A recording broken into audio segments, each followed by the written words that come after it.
जय हिंद, नमस्कार। उम्मीद है कि आप सब अच्छे होंगे। आज का हमारा टॉपिक है हिंदी का।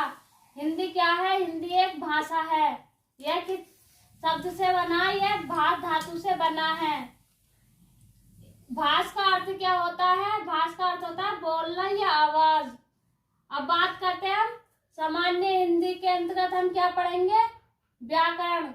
व्याकरण किन शब्दों से मिलकर बना है? बी प्लस आ प्लस करण से।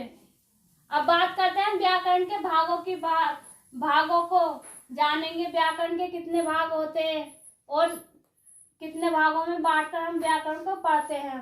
तो 4 भागों में हम व्याकरण को बांटकर पढ़ते हैं और इसके अलावा हम रस, छंद, बीज के व्याकरण के अंतर्गत ही पढ़ते हैं। बात करते हैं इसके व्याकरण के भाग कौन कौन से। तो पहला है वर्ण विभाग, दूसरा है शब्द विभाग, तीसरा है पद विभाग, चौथा है वाक्य विभाग। अब इन्हें हम डिटेल में जान लेते हैं थोड़ा थोड़ा। बात करते हैं वर्ण विभाग की। तो वर्ण विभाग के अंतर्गत हम क्या पढ़ेंगे? वर्ण विभाग के अंतर्गत पढ़ेंगे व्याकरण के शुरू का भाग और वर्णों की उत्पत्ति कैसे हुई, वर्णों को मिलाकर शब्द बनाना, ये सब हम वर्ण विभाग के अंतर्गत पढ़ते हैं। अब बात करते हैं हम शब्द विभाग के अंतर्गत क्या पढ़ेंगे। जब वर्णों को मिलाकर अर्थ दे देते हैं और शब्द बन जाता है तो यह, और जब हमने जो शब्द बनाए हैं उसमें कितने प्रकार के शब्द हैं, जैसे रूढ़, यौगिक, रूढ़ यौगिक, ये सब हम शब्द विभाग के अंतर्गत पढ़ते हैं।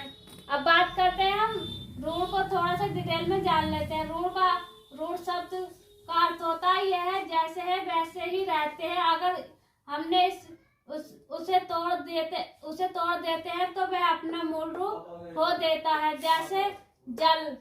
अगर यदि हम जय प्लस ले कर दे तो इसका कोई मूल अर्थ नहीं रह जाता। अब बात करते हैं हम यौगिक शब्द की। यह 2 शब्दों से मिलकर बना होता है। इसके अंतर्गत हम संधि, समास, उपसर्ग और प्रत्यय आते हैं या इसके अंतर्गत पढ़ते हैं। अब बात करते हैं हम आगे। अब बात करते हैं पद विभाग के अंतर्गत क्या पढ़ेंगे। तो पद विभाग के अंतर्गत पढ़ते हैं गाय, बैल, पहाड़ आदि शब्द आते हैं। तो इनका प्रयोग हम किसी वाक्य में करते हैं तो इनका अपना एक पद बन जाता है, तो वे पद हो जाते हैं, जैसे संज्ञा पद, सर्वनाम पद, क्रियापद, विशेषण पद। जैसे एग्जाम्पल में देखते हैं मोटा क्या है? एक विशेषण है, तो क्या हो गया? विशेषण पद। अब बात करते हैं गंगा क्या है? एक संज्ञा है।